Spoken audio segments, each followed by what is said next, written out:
In this episode of the Build Smart Blueprint, we chat with Kyle Hollyomes, founder of KBH House, about his journey from being on the tools to leading a multi-million-pound business. Kyle shares how he transformed some supply chain issues into growth opportunities and built a unique business model. This is packed with insights on scaling, efficiency, and leadership, so this is a must listen to any business owners that are looking to level up. Hope you enjoy this podcast.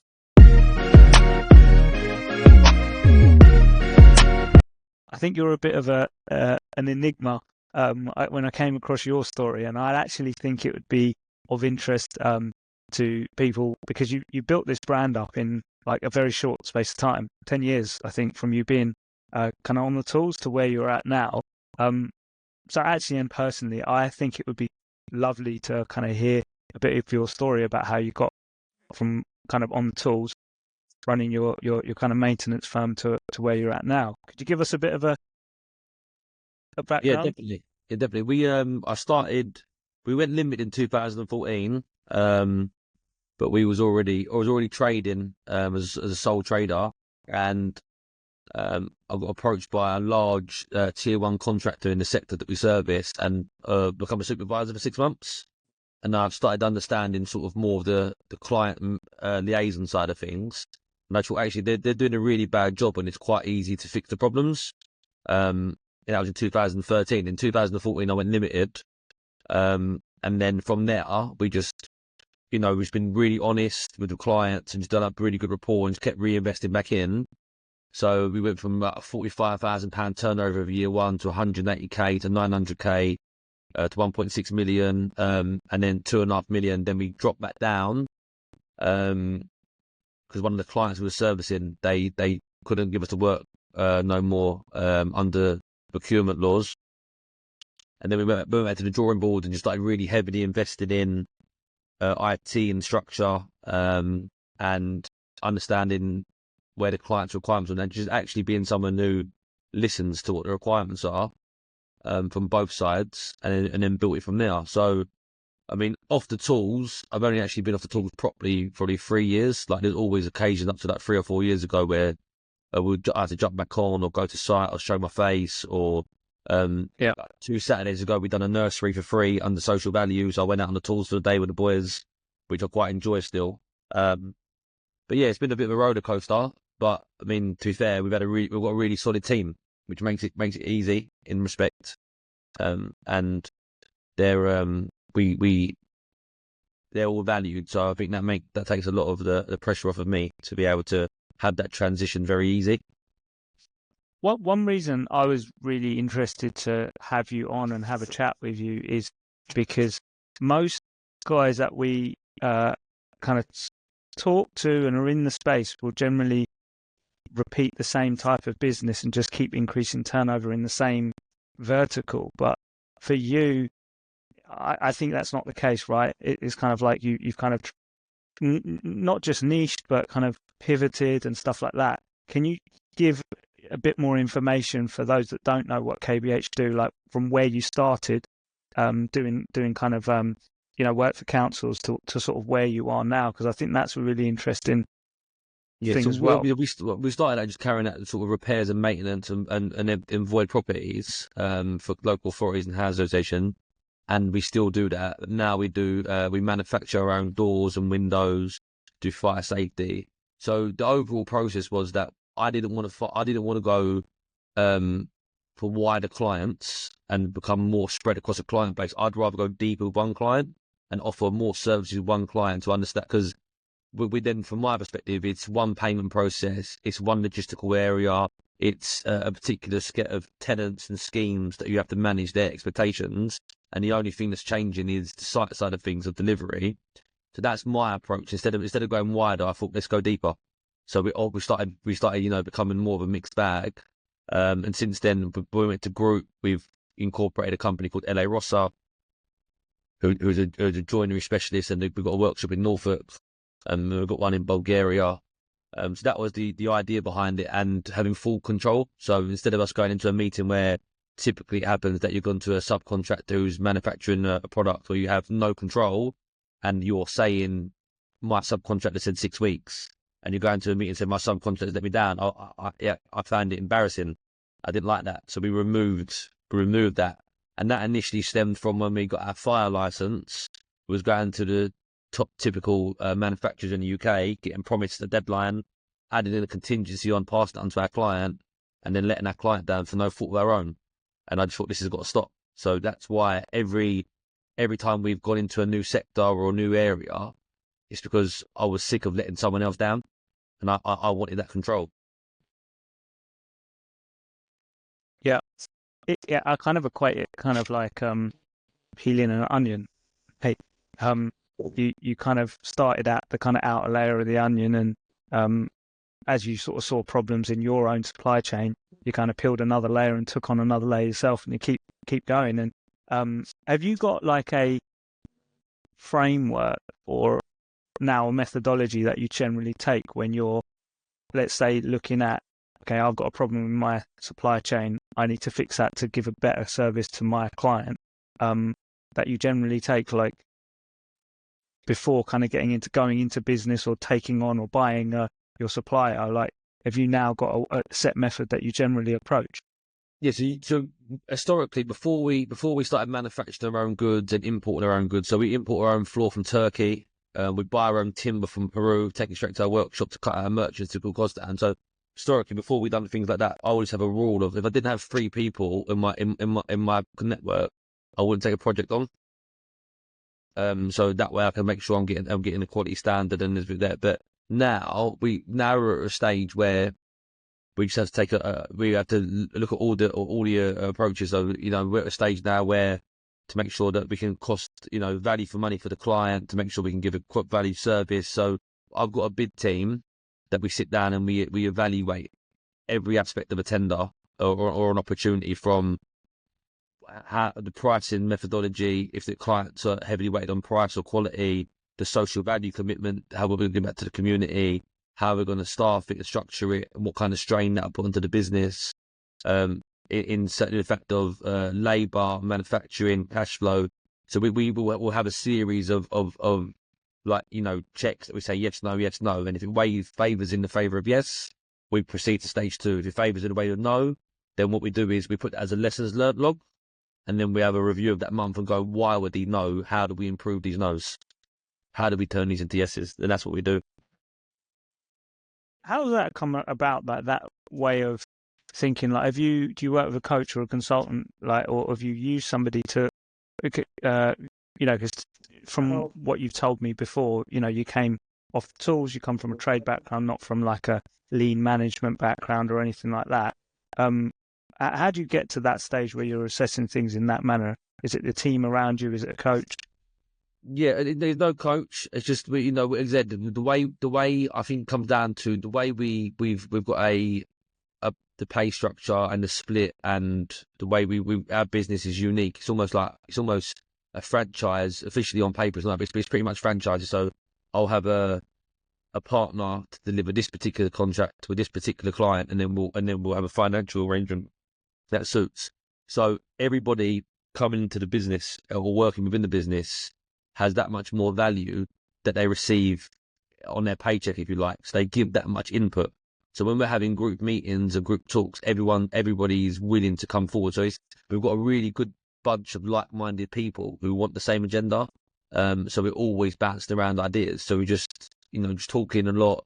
I listen to a lot of podcasts about businesses that necessarily are not in our sector, but I understand and see if that can apply to us, because it's for me, it's now a simple equation, isn't it? It's that I've got is service delivery equals profit. So if I can't deliver you the service, I'm not going to get the profit. So for me, I work backwards from that and say, if I deliver the service, what's my risk? My risk is A and B and C. If that's too weighted as a higher risk for the return, I'll say no. And then I'll work out how I remove my risk. Yeah. Don't get me wrong, we're far from perfect, but I was really intrigued, because this is like a real far cry from being on the tools and the typical people that we speak to on the tools. Like, from a mentality point of view, did you always think I'm going to be a business owner and I'm going to run my business different? Or was it something that evolved over time? Because to me, this seems like really different to what most people, most people just think, I'm on the tools. Oh, I could do that. I could do his job. I could, and then they take that next step. I mean, you're talking about this, even when you're talking about your bidding team, like sitting there, going through it like that. I think that's very different to how most people think. I'm intrigued to know, like, what changed your mindset, or was that always something that you had in mind? Well, my mindset is constantly adjusted from mistakes we've made. As I said, we're far from perfect, but I think if you put our turnover against another turnover of a company our size in our sector, I would rank us to beat most companies. I'm going to back us as a winning horse. But it's from lessons learned, and it's from looking at just, in my opinion, massive disconnection. So I've worked in when I worked for the other tier one contractor many years ago, the bid team would go out and do a bid and then win the bid and hand it over to delivery, but delivery was not part of the bid. So they promised the earth to the client and we can't deliver on that promise. So that goes back to service delivery equals profit. So I can't sit here and sell, try and sell something that ain't deliverable. So for me, the biggest is disjointment. That's for me, for everything we do. We've got to be aligned. We've got to have one objective. And that goes back down, as I said, to the pay. There's no point, the person at the top getting fat and everyone else not earning no money because they're not going to care. So that's why it's all got to be proportioned. So have you found that, Kyle, things work best if your team are on like a pay by performance based structure? Yeah. Is that what you've got? Yeah, everyone in our business is. And because one thing, we had problems getting online, and you admitted yourself you're a bit of a dinosaur when it comes to technology. But at the same time, one of your growth journeys was setting up a software company basically to track supply chain. How does one that is a self-confessed dinosaur go about going into roots of areas where they don't know? Is it about like attracting the team? Is it like you spend time learning about stuff? What's your kind of So insight when we there? started our supply chain journey with the doors, my first ever drawing of the door website was done on a bit of an old scrapbook, and I sent it to George and said, we need to make this. So I've got the vision, and luckily for me, I have a really good set of team that can turn around and, in certain aspects, not necessarily teach me how to do the data in the background, but give me the product on there, and I understand why. And I'm very able to pick the data apart, not necessarily put it together. So I'll say, we need to see this, and I'll say, that's not looking at that right, or vice versa. So I'm not very good at putting things together. I'm very good at holding people accountable and putting things apart and going, well, that ain't right for us, or this ain't right for us. And yeah, because my thing is just surrounding myself by people necessary. Not to be cliche. It's not. I can't. My job is to try and be the salesman, if you like, to try and keep everything. To be the jam, keep everything together. I'm not. I don't try to be the number one guy in the business for any particular aspects. I just try to know enough to hold everyone accountable and trust the team around me to be putting them pieces together. And how was developing as a delegator? How's that changed throughout your career? Because I think you got to have good delegation skills. If you recognize who you got around you. It'd be interesting to know how that's grown. Yeah, so I've got partners in the business that really struggle with management on a particular task. So I set up a set of reports that help them manage that task, but they're really good on another aspect, or they'll have additional administrative support within the office. So I just look at the individual, including myself, and where my weaknesses are, I try and wrap them round people to plug their weaknesses to get that service delivery to the client. So I've got really, really good people who are A-star at this and terrible at that. So every team is made up of a mix of people, but it will get the end result to the client. But it may go through a slightly different structure of people within the business, but go along the same journey. Yeah. And if you get that, and I've only got that from basically constantly reviewing, constantly talking to people, constantly monitoring and watching the performance. In some cases, especially if you're taking, because I know you've had history of like acquiring other businesses and working with existing, businesses that have already been operating for a number of years, you often get the case where you've got, like, let's say, a management team or some of the guys that have been around for 20 years doing the same thing. And that can sometimes be a bit of a blocker.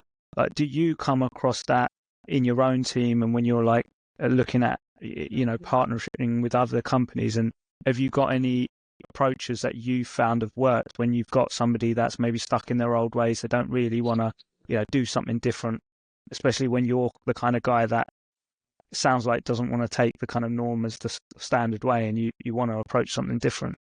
Yeah, I mean, first of all, when we enter a relationship with someone, they need to understand they've got to be open to trust and change. So when we done the partnership with LA Rossa, if they weren't really open to having a partnership, their business would be thriving. And with no disrespect to them, it wasn't thriving. That's why they was open. So if they're open to the conversation, they've got to be open to change.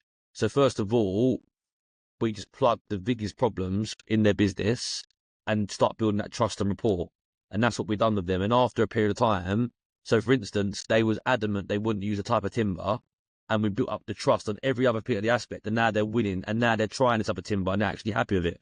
So the problem is building that trust and rapport from their biggest weakness. So the way I try and analyze anything, fix the biggest problem first, or the most time effective problem first that we're doing repeatedly over and over again. And then from that, naturally, if you've answered loads of problems, or you've got 10, 20, 15% efficiencies, whatever it may be, across the business, there's no reason why they won't trust you to do that. And so far, that's the work. So, and again, it's about being open. And with LA Rossa and Leo, we sat down and we spoke, and he said, my biggest problem. So Leo's biggest problem, he made a great product, but couldn't update the client when he was going to site, couldn't update the client on the program, and couldn't cash flow management anything. So there was no point as me doing a partnership going to say, let's go and save 5% on that timber as our first journey. That was false. I had to do it in a way that I fix these problems. And then we constantly have an analytical review, go, well, we've nudged everything, the way that I try and see it is we nudge everything along by 1% a month, or 1% a week, or 1% a year, whatever it is. At the end of the year, you're going to see significant change. You're never going to go and do one nudge to say change a 20% change. It will never happen. So you've got to constantly nudge, and you've got to nudge what's the biggest weakness within that person, that partner, or that sector of the business along. That's interesting. So it's kind of, I feel like you're saying that you get into the organisation, or even if it's within your own business and the department, and getting not necessarily quick wins, but what are the biggest shifts you can do to build up trust and slight changes. And then once you've got that trust, then they're more willing to kind of take your word for it. And just for context for Arthur, so LA Rossa was your previous supplier that you basically, in some senses, acquired, right? So that you to go further up in the supply chain. So LA Rossa and myself were contracting or subcontracting to various people within the industry that we service, and we crossed paths a lot, built up a good sort of business relationship, and they was in a place of bother, and I said, look, let's try this. If it doesn't work, you kind of got nothing to lose, and ever since there we've thrived from the fact that we've got that part of the business turn over significantly more money than they ever turned over, with visibility and clarity and a better bottom line. And we've gone from, as I said, sourcing timber to a local builders merchants, to sourcing it directly in Peru, starting a UPVC line now instead of just timber windows. I've got to ask you, Kyle, this when you told me about this Peru thing, I thought of that bit in American Gangster where he goes to Vietnam, I think. So tell us, how do you get from buying? You probably weren't buying from Lawson's or someone, but how do you get from there to going to Peru? And how did that idea come about? And how did you actually end up, landing that logistically and everything? That's not me, and credit where credit's due. That's George. So he's one of our he's a partner in the business, but he's not operational. So George will go to a wide network of people and plug holes. So again, we have one of the companies within the group called In-House, and that will do sort of all import, export as much as you can. And George is a very, very wide network of other people, and he will go networking. And that's all credit to George. So it's unfortunately, I missed the trip to Peru. That Leo went lucky, got to go because I was in the middle of moving house. But George has got contacts in all various areas of the world, and so he gets out. We get our flooring directly from Turkey. We get our timber from Peru. We get some of our door products from China. So George is a very, very well connected. So yeah, a very, very well connected person in that area. But yeah, George does a lot of import and export. So, are you?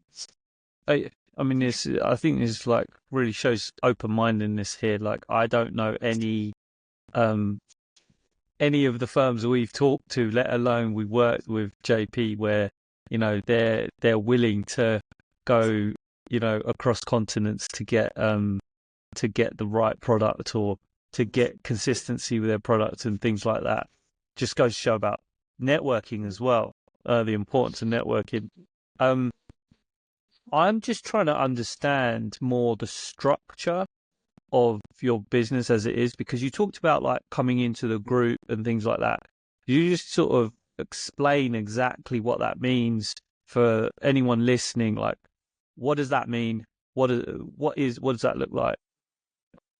So yeah, there's only a small sector of the building industry we service. We don't do bespoke luxury or sort of hotels. We service the sort of the social housing sector and the local authority sector, which for us, again, there's a regulatory standard that we can build to and hold everyone accountable for our business. So that's the reason we've mainly focused on this sector, because it's a lot easier for us to be able to hold people accountable with a set of standards.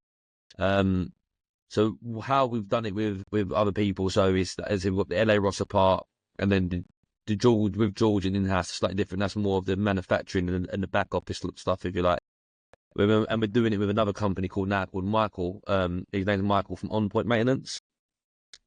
So he's a really good company, does a really good job, but they are going down the typical subcontract into a tier one contractor mentality, where again, it definitely works because there's millions of people making millions of pounds a year out of it.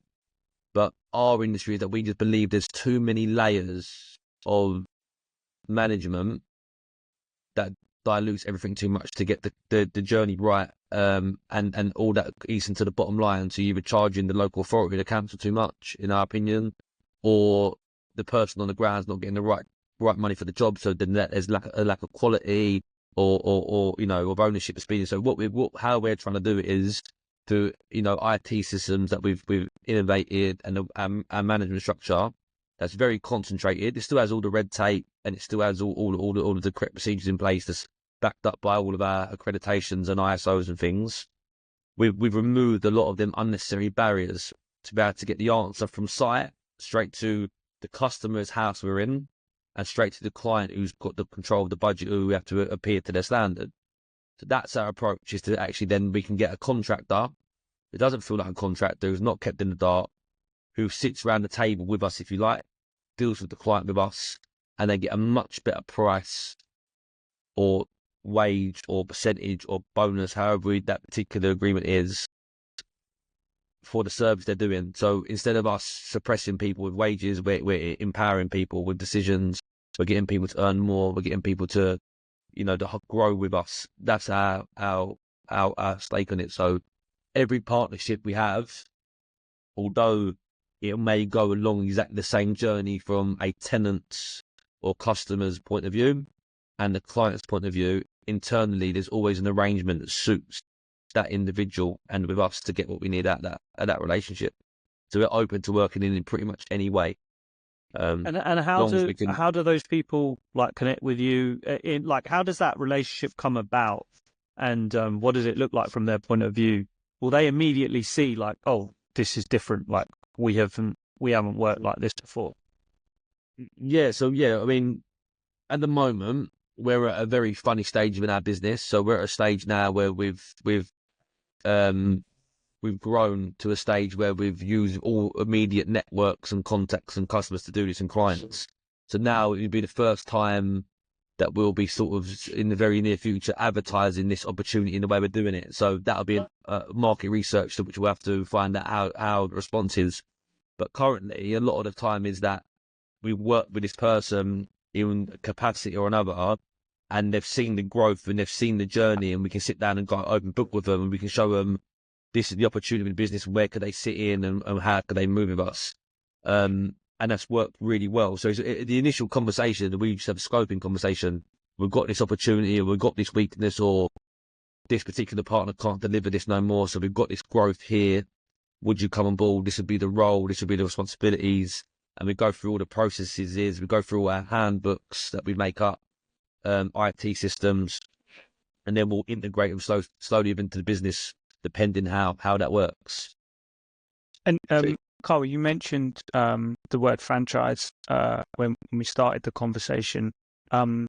Is the, I know different companies have different ways of doing franchises, but are you able to share, like, is the idea that you are buying equity into their businesses, or are they paying you a fee to access your systems, and then a sort of royalty on top? Like, how would it work practically? Are you able to share any of those details?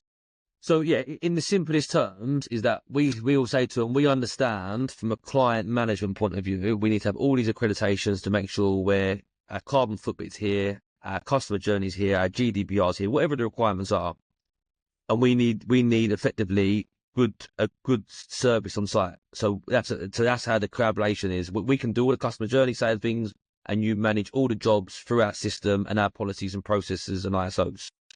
And that leaves you really to concentrate on what you're good at, which is delivering a good product on site. So for that, we will agree a percentage on orders received. So we don't buy into no one's company. We don't make them to buy into our company. There's no upfront fee. So all we'll do is we'll enter an arrangement, and we'll do a series of checks and balances, and then we'll attain work through our name, and it'll be delivered with them on site. And then based on performance, that's how they'll grow, or we'll manage the risk accordingly from there. And everything has its own risk profile before we say yes or no, whether that's taking new work on or giving it to a new partner or a new supply chain. And we'll just take a percentage of that. So that is very open book. That percentage goes to our overheads. That percentage goes to our profit, and it's very transparent. And so I know you mentioned when you mentioned a couple of weeks ago when we spoke that you sort of done it with a few companies within your own network and stuff. How has that experience been so far? And is there anything you've learned that you know that you need to apply differently, or is maybe more challenging than you thought when you looked at it on paper? See, the two that we've done it for so far, it's worked brilliantly. The customer or client reports, we're hitting all of their KPIs, they're satisfied, and they're really happy. The business we're doing with are getting significantly more money than they would on the typical route, because of the way we can reduce our overheads to have a concentrated management, but still by being compliant and doing the quality job we need to, which is removing that unnecessary layer of traffic of information constantly going down. So what we need to do now as a business, which we're working on, is we go to the next stage, which we're working on, is we've got to start to be more secure. So where we're going open book, and we're going to be talking to new people, we need to be in a position where we have better NDAs in place, because we're going to give away, in my opinion, a bit of a magic formula when people walk through the door. Yeah. So this is what slowed us down now, is how do I show you a formula that could work, that someone could basically take without me being secure? Everyone, there's always going to be competition, there's always going to be risk, but that's now is getting that security before we can do that. That's our next challenge. It's interesting because I can see your confidence in the unknown.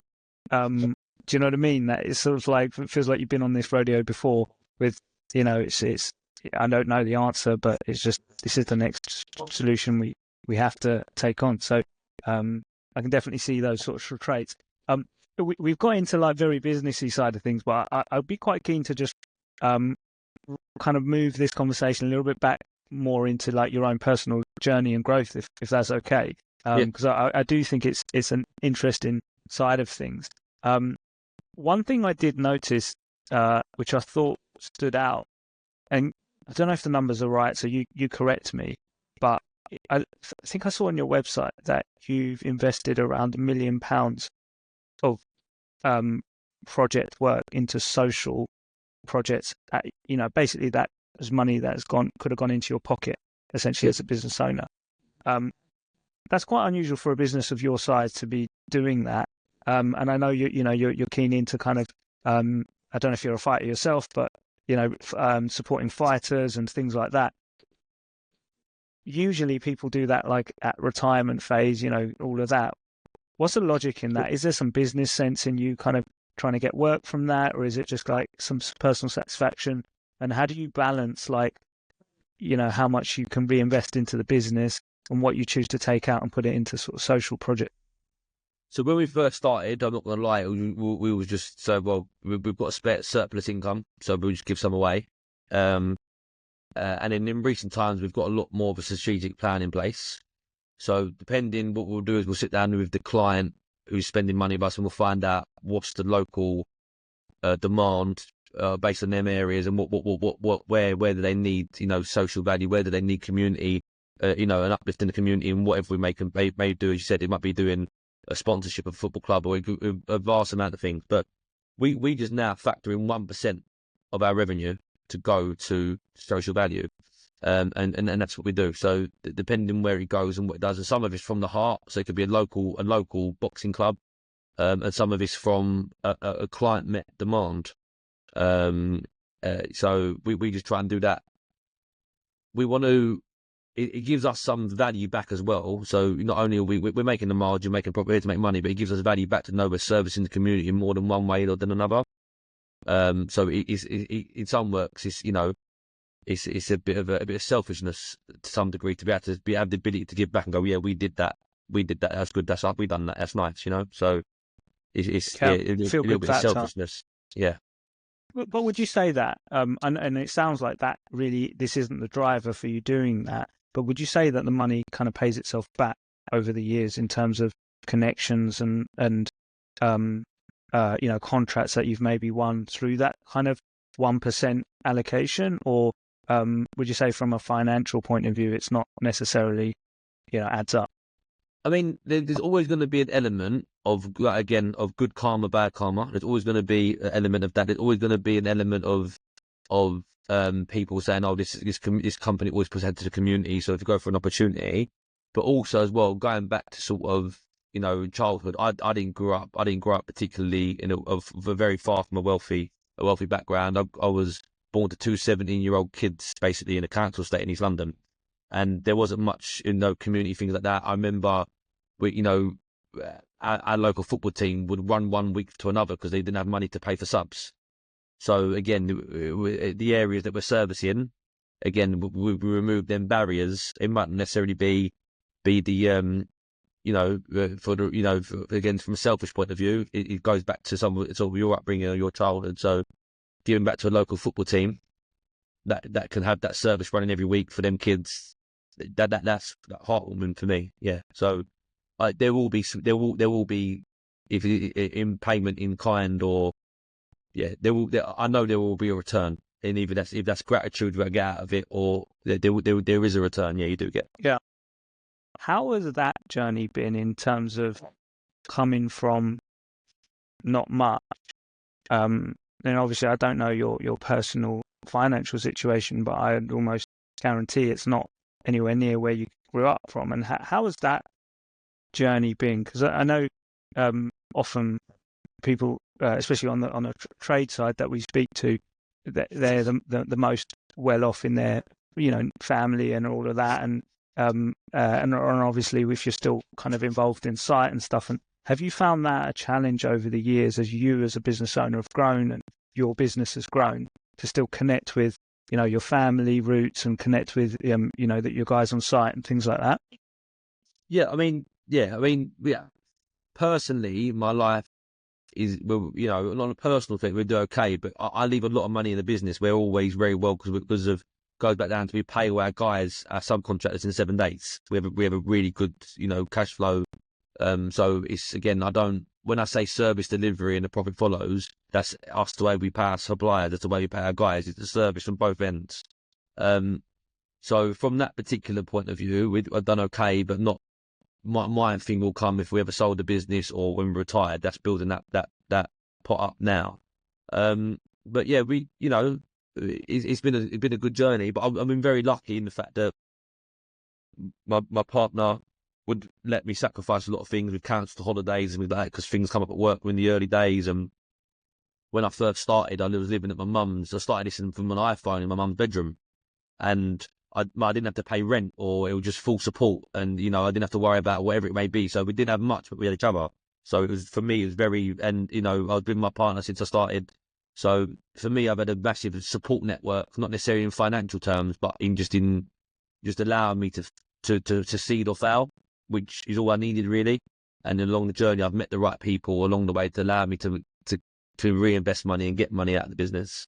But yeah, your support network, I think, comes in many, many different ways. It ain't always financial, which I've been very lucky because I had a lot of support.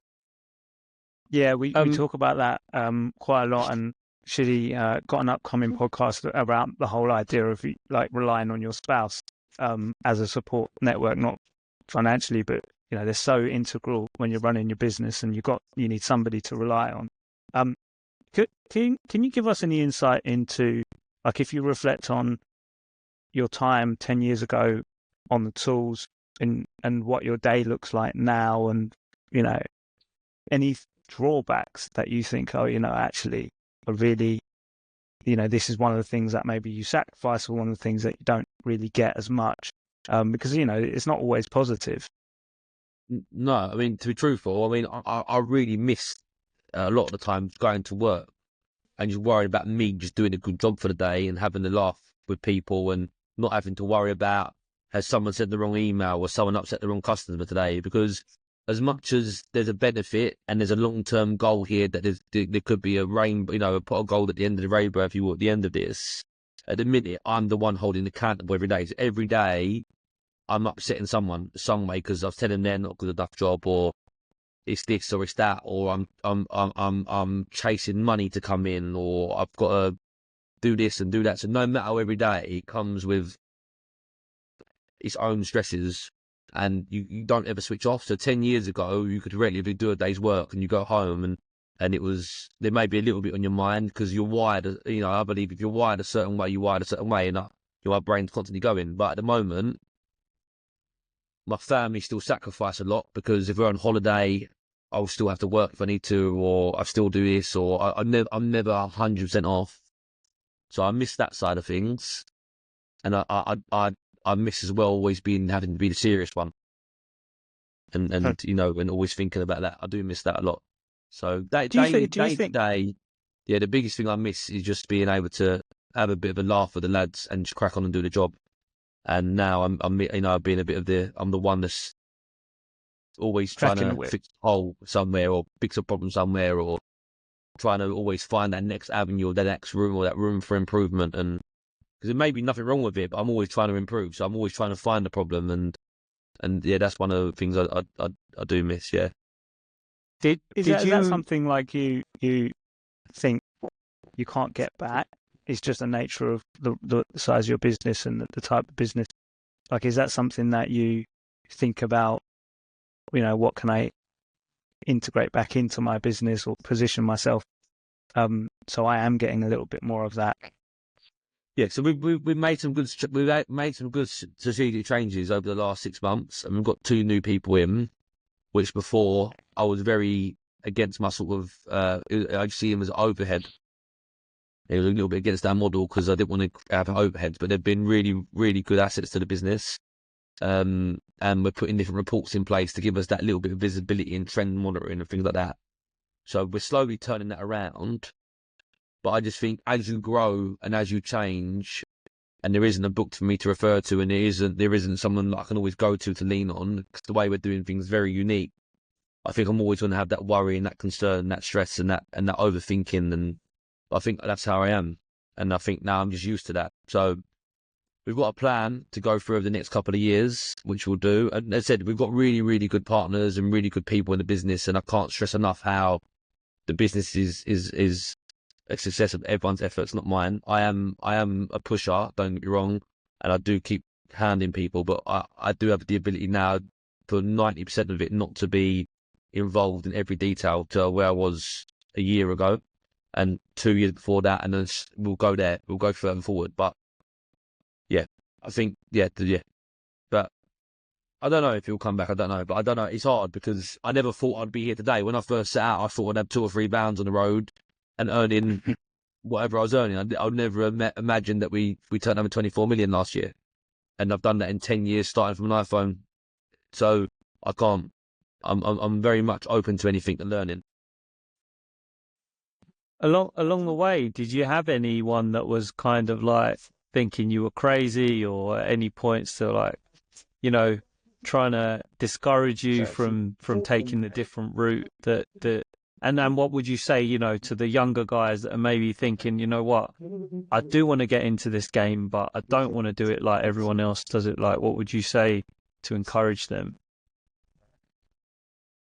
Yeah, when I first started, I was, as I said, I was only young, like 20, 23, and I had a job as a supervisor at a tier 1 contract. And at the time, I was on like 36k a year, and living at home in my bedroom. And my dad was like, "Mate, do not leave this job." Like, I'd probably earning more than my dad at that time, 36k a year. Like, like my dad was like, "You're do not leave this job. Like, do not leave it." And I just said, "No, I'm doing it because I can, I can come back to living. I'm still living in your bedroom for nothing. It doesn't matter to me." So my old man was like, "No, don't do it." And along the way, I've had a lot of people advise me or give me their 2 pence and their comment, the negative and positive. I had a really good person at the beginning, Ross, and he was buying a lot of properties, selling them, and he gave me a lot of time and a lot of effort and a lot of energy, and he gave me a lot of good advice and a lot of reservation advice because of their walk. But I just thought to myself, as long as I'm doing things right and we stick to that mentality, if we do a good job and we do a good service, what's the risk? And that's why we try never to lose that discouragement of sort of the naysayers of don't do this, why? Like, there's always a negative. There's the biggest, in my opinion, the biggest risk is not taking the risk. That's my opinion, because that's my opinion. So if you risk it and you fail it, you have to recover, wouldn't you? As long as it's educated risk and not just going to bet everything on black, you're okay. Yeah. That's my opinion, but for what it's worth. I think a lot of guys listening to this would be encouraged by your conviction of like how I feel like it's ethos and just belief in like good service, and the rest will follow. And I don't mean to simplify what you've done, but like that's not my intention. But it kind of, I think that's the vibe I get, which is it's super powerful, super interesting. Can I ask, like, I know you said it's early days with the franchise and you're not yet doing proper outbound, but if anybody is listening to this and feels like that, I'd love to find out more, love to get, just understand more whether their business fits the criteria of who you're looking at and stuff. What is the best way for them to reach out and stuff? You just send me an email or ring us, and we'll go from there. I mean, as I said, we've got a particular market we're focusing on. We're not diversing from that market. It's because it's scalable, it's accountable from an administrator in the office to a guy on site. We know, so the market we service is not for every tradesman or for every contractor or for every person that wants to do it. But if someone wants to try and continue doing what they're doing but have a different financial outcome, let's have a conversation. Cool. And we'll for anyone listening, we'll drop the a link into the description just with contact form or an email address that the guys can reach out to.